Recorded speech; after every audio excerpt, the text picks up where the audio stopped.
तो आज मैं आपको एक अनोखी रहस्यमय कहानी सुनाऊंगी। अगर आप चैनल पर नए हैं तो अभी सब्सक्राइब कर ले, यह मेरा दूसरा नया चैनल है ताकि और भी रहस्यमय कहानी सबसे पहले आप तक पहुंचे तथा कहानी पूरा देखें क्योंकि अंत में एक अनोखा रहस्य छुपा है। धन्यवाद। तो सुनिए। विंध्याचल पर्वत के पश्चिमी किनारे पर, जहाँ की मिट्टी लाल और उपजाऊ थी, सृजनग्राम नाम का एक छोटा सा गांव बसा था।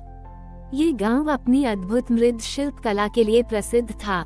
यहाँ के कुंभकार मिट्टी के ऐसे बर्तन बनाते थे जो दूर दूर तक अपनी सुंदरता और दृढ़ता के लिए जाने जाते थे। गांव के बीचों बीच एक प्राचीन शिव मंदिर था, जहाँ एक मिट्टी का बना शिवलिंग स्थापित था, जिसे गांव के पहले कुंभकार ने अपनी श्रद्धा से बनाया था। ये शिवलिंग केवल तभी पूर्ण और तेजस्वी दिखाई देता था जब गांव के कुंभकार अपनी मिट्टी के प्रति सच्ची श्रद्धा और अपने काम में पूर्ण समर्पण रखते थे। परंतु पिछले कुछ दशकों से सृजनग्राम के कुंभकारों में धन का लालच और कला के प्रति उपेक्षा बढ़ गई थी। वे अपनी कला को केवल पैसा कमाने का जरिया मानने लगे थे और मिट्टी के साथ काम करते समय उसमें वह शुद्ध भाव और समर्पण नहीं डालते थे। वे जल्दबाजी में बर्तन बनाते और उनकी गुणवत्ता से समझौता करते थे। उनमें कला के प्रति सम्मान और आंतरिक शुद्धता की भावना कम हो गई थी और हर कोई केवल अपनी कमाई और प्रसिद्धि के लिए काम कर रहा था। इस बदलती हुई मानसिकता का परिणाम ये हुआ कि मिट्टी का शिवलिंग, जो कभी जीवंत और सुंदर दिखता था, अब अधूरा और टूटा हुआ प्रतीत होता था। उसकी सतह पर दरारें आ गई थीं और उसकी मूल सुंदरता लुप्त हो गई थी। गांव में एक अजीब सी अशांति और असंतोष फैल गया था। श्रावण मास आया, पर शिवलिंग में वह दिव्यता महसूस नहीं हो रही थी, क्योंकि कुंभकार अपनी कला में वह शुद्धता नहीं रख रहे थे। ग्रामीण चिंतित थे, क्योंकि उन्हें पता था कि शिवलिंग का अधूरापन उनके अपने भीतर के लालच और शिवजी की नाराजगी का संकेत था। गांव में धूलन नाम का एक युवा कुंभकार था। वह बहुत कुशल था, पर उसके भीतर एक गहरा अभिमान था। वह सोचता था कि उसकी कला सिर्फ उसके हाथ का जादू है और उसे किसी दैवीय शक्ति या मिट्टी के प्रति श्रद्धा की जरूरत नहीं है। वह अक्सर अपने काम को जल्दबाजी में निपटाता और दूसरों के कला के प्रति सम्मान का मजाक उड़ाता था। उसका मन शिवजी की भक्ति से ज्यादा अपनी व्यक्तिगत कौशल और अर्जित धन पर केंद्रित था। श्रावण का महीना आया। मिट्टी का शिवलिंग अधूरा और टूटा हुआ था और गांव में हर तरफ निराशा थी। मंदिर में कोई उत्साह नहीं था। श्रावण के पहले सोमवार की सुबह थी। मंदिर के पास बैठे एक वृद्ध मूर्तिकार, जो गांव के पहले कुंभकार के वंशज थे और जिनकी आंखों में मिट्टी के प्रति अगाध प्रेम था, उन्होंने धूलन को अपने पास बुलाया। धूलन को वृद्ध मूर्तिकार की बातों पर विश्वास नहीं था, पर मूर्तिकार की शांत और प्रेमपूर्ण आंखों ने उसे आकर्षित किया। मूर्तिकार ने शांत स्वर में कहा, धूलन, ये मिट्टी का शिवलिंग केवल मिट्टी का ढेर नहीं है, ये समर्पण और शुद्धता का प्रतीक है, जिसे तुम्हारे पूर्वजों ने अपने हृदय से बनाया था। यह इसलिए अधूरा है क्योंकि तुम्हारे भीतर कौशल का अभिमान और मिट्टी के प्रति अविश्वास बढ़ गया है। शिवजी को केवल कला से न बल्कि हृदय की श्रद्धा और अपने कर्म के प्रति पूर्ण समर्पण से प्रसन्न किया जाता है। शिवलिंग तभी फिर से पूरा और तेजस्वी दिखेगा जब तुम अपने भीतर लालच और दिखावे के मैल को हटाकर मिट्टी के प्रति शुद्ध प्रेम अपनाओगे। मूर्तिकार ने धूलन को एक चुनौती दी। इस श्रावण में तुम्हें इस मिट्टी के शिवलिंग को फिर से पूरी तरह से पूर्ण और तेजस्वी बनाना होगा, अकेले ही। तुम्हें इसके लिए कोई नया सोना या हीरा नहीं चढ़ाना है, बल्कि अपने भीतर की सबसे बड़ी बाधा का त्याग करना होगा। तुम्हें इसे पूर्ण करते समय अपने भीतर के अहंकार, उपेक्षा और जल्दबाजी को मिटाकर शुद्ध प्रेम और निस्वार्थ समर्पण का भाव लाना होगा। तुम्हें हर दिन अपने हाथों से पूरी श्रद्धा के साथ शिवलिंग की दरारों को भरना होगा और उसे नया रूप देना होगा, मानो तुम स्वयं अपनी आत्मा से उसे गढ़ रहे हो। ये तुम्हारा मिट्टी तप होगा। याद रखना, जब तक तुम्हारे भीतर का अंधेरा नहीं हटेगा, तुम्हें शिवजी का वास्तविक प्रकाश नहीं मिलेगा। धूलन ने चुनौती सुनी। उसे यह काम असंभव लगा। वह कैसे एक अधूरे शिवलिंग को पूरा कर सकता था, जब उसे अपनी कला पर ही अहंकार था। पर मूर्तिकार की आंखों में उसे एक अजीब सा विश्वास और गहनता दिखी। उसे अपने भीतर एक प्रेरणा महसूस हुई। उसने सोचा, ठीक है, मैं ये करके देखता हूँ। अगर मैं शिवलिंग को पूरा कर पाया तो शायद मुझे भी कुछ मिलेगा। उसने चुनौती स्वीकार कर ली, पर अभी भी उसके मन में संदेह और अपने कलात्मक अभिमान की एक छोटी सी छाया थी। धूलन ने चुनौती स्वीकार तो कर ली, पर अभी भी उसके मन में संदेह और अपने कलात्मक अभिमान की एक छोटी सी छाया थी। रावण के पहले सोमवार की शाम से उसने प्रतिदिन मिट्टी के शिवलिंग को ठीक करना शुरू कर दिया। उसने धीरे धीरे दरारों को भरने के लिए नई शुद्ध मिट्टी का इस्तेमाल किया, उसे आकार दिया और फिर से उसे सुखाया।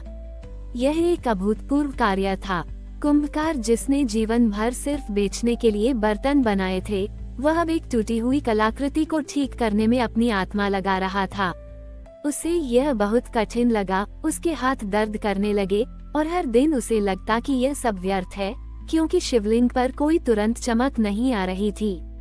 उसे एहसास हुआ कि जो कुशलता उसे कभी उसकी ताकत लगती थी, वही अब उसे धैर्य और विनम्रता सिखा रही थी। उसका अभिमान ही उसके भीतर अशांति का कारण था। धीरे धीरे जैसे जैसे धूलन हर दिन निस्वार्थ भाव से शिवलिंग पर काम करता गया, उसे केवल शारीरिक श्रम ही नहीं बल्कि एक आंतरिक बदलाव भी महसूस हुआ। हर सुबह जब वो अपने हाथों से मिट्टी को छूता और शिवजी का स्मरण करता, तो उसे अपने भीतर के अहंकार और जल्दबाजी को शांत करना पड़ता था। उसका ध्यान अब अपने कौशल पर नहीं बल्कि प्रत्येक कण की शुद्धता और मिट्टी के साथ जुड़ाव पर केंद्रित हो गया था। ये काम केवल एक मूर्ति बनाना नहीं था, यह उसके आत्मा का सृजन बन रहा था, शिवजी को अर्पित एक तपस्या। वो अब किसी को कुछ साबित करने के लिए काम नहीं कर रहा था, बल्कि अपने भीतर की शांति और उस पुराने सम्मान के भाव को वापस लाने के लिए कर रहा था। श्रावण का अंतिम सप्ताह चल रहा था। मिट्टी का शिवलिंग अभी भी पूरी तरह से ठीक नहीं हुआ था और गांव में निराशा गहरी थी। धूलन लगभग थककर चूर हो चुका था। उसके शरीर में ऊर्जा कम थी, पर उसके मन में एक अद्भुत शांति थी जो उसने पहले कभी अनुभव नहीं की थी। एक शाम जब वह शिवलिंग पर काम कर रहा था, तो उसने देखा कि एक छोटी सी चींटी जो अपने बिल से रास्ता भटक गई थी और डर से कांप रही थी, शिवलिंग के पास ही थी। उस बड़ी यह जीव को देखते ही धूलन के भीतर एक असीम करुणा का संचार हुआ। उसे लगा जैसे शिवजी स्वयं इस छोटे से प्राणी के रूप में उसे संदेश दे रहे हैं कि सच्चा सृजन केवल बड़ी कलाकृतियों में नहीं बल्कि हर छोटे जीव के प्रति प्रेम और देखभाल में है। उसने अपनी अंतिम शक्ति से उस चींटी को धीरे से उठाया और उसे सुरक्षित बड़ी ऊपर से उसके बिल के पास रख दिया, इस बार किसी दिखावे के लिए नहीं बल्कि केवल निस्वार्थ प्रेम और समर्पण के भाव से। श्रावण के अंतिम सोमवार की सुबह थी। धूलन अब भीतर से शांत, विनम्र और सच्चे प्रेम से प्रकाशित शिवलिंग के सामने खड़ा था। उसने धीरे से अपने हाथ जोड़े और अपनी आत्मा से निकली शुद्ध श्रद्धा को शिवजी को अर्पित किया। उसने कोई विशेष विधि नहीं की, न ही कोई मंत्र पढ़ा। उसने बस अपने हृदय के भीतर से उस अटूट मिट्टी प्रेम और निस्वार्थ समर्पण की भावना को प्रवाहित करने का प्रयास किया जो उसने अपने तप और सेवा से अर्जित किया था। और तभी एक अद्भुत चमत्कार हुआ। मिट्टी का शिवलिंग जो दशकों से अधूरा और टूटा हुआ था, अचानक एक तीव्र सुनहरे प्रकाश से जगमगा उठा। उसकी सतह पर कोई दरार नहीं थी और वह पहले से कहीं अधिक तेजस्वी और सुंदर दिख रहा था, मानो उसे अभी अभी किसी दिव्य हाथ ने गढ़ा हो। उसकी आभा इतनी विशाल और तेजस्वी थी कि उसने पूरे मंदिर को ही नहीं बल्कि पूरे गांव को प्रकाशित कर दिया। मंदिर में फैला असंतोष और दिखावे का माहौल तुरंत एक गहन शांति और आनंद में बदल गया। गांव में फैली अशांति तुरंत विश्वास, प्रेम और सामूहिक सद्भाव में बदल गई। गांव वाले जो उस अद्भुत प्रकाश और शिवलिंग की नई भव्यता से आकर्षित होकर मंदिर की ओर दौड़े, वे शिवलिंग को पूरी तरह से पूर्ण और तेजस्वी देखकर हक्के बक्के रह गए। उन्होंने धूलन को विनम्रता से शिवलिंग के सामने खड़े देखा। उसके चेहरे पर एक ऐसी दिव्य शांति और करुणा थी जो पहले कभी नहीं थी। उन्हें एहसास हुआ कि ये केवल एक चमत्कार नहीं था, बल्कि धूलन के भीतर के अहंकार, त्याग और मिट्टी के प्रति अटूट श्रद्धा का प्रतिबिंब था, जिसने गांव को सत्य के उजाले से भर दिया था। सृजनग्राम वास्तव में कला, भक्ति और सच्ची रचनात्मकता का स्थान बन गया था। धूलन, जो कभी अहंकारी और उपेक्षित था, अब सृजनग्राम के लिए एक प्रेरणा और सच्चा कलाकार बन गया। उसने गांव वालों को सिखाया कि सच्ची कला और दिव्यता केवल कौशल में नहीं, बल्कि अपने भीतर की विनम्रता, निस्वार्थ प्रेम और अपने कर्म के प्रति पूर्ण श्रद्धा में मिलती है।